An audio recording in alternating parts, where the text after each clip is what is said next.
Kita ke Sulawesi Barat, Saudara. Dua warga desa Lambanan, Kabupaten Mamasa, Sulawesi Barat hilang terseret arus sungai Masupu. Tim SAR yang melakukan pencarian menemukan satu korban dalam kondisi meninggal dunia.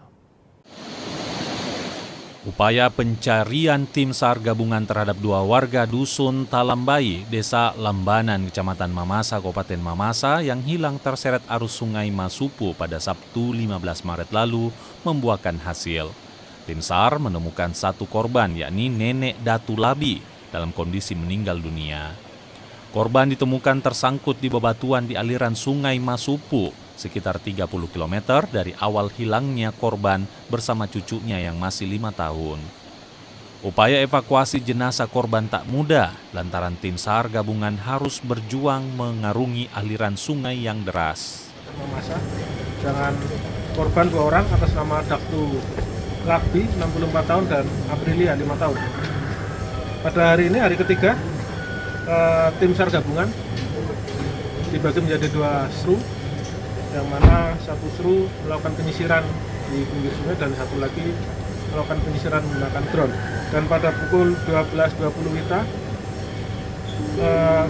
tim SAR gabungan berhasil mendapatkan lokasi satu orang korban atas nama Datu Labi 64 tahun yang berada dengan jarak sekitar 34 km dari LKK.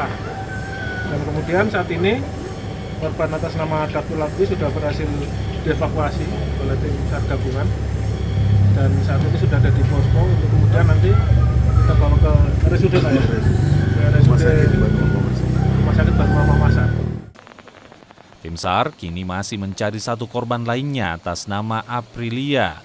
Pencarian pun terkendala kondisi cuaca yang buruk. Upaya pencarian bahkan menggunakan drone dan menyisir aliran sungai. Sebelumnya, kedua korban terseret arus sungai yang tiba-tiba meluap usai hujan di wilayah hulu. Kedua korban pun tidak sempat menyelamatkan diri dan tersapu arus sungai. Edwin Arwan Pitu, Kompas TV, Mamasa, Sulawesi Barat.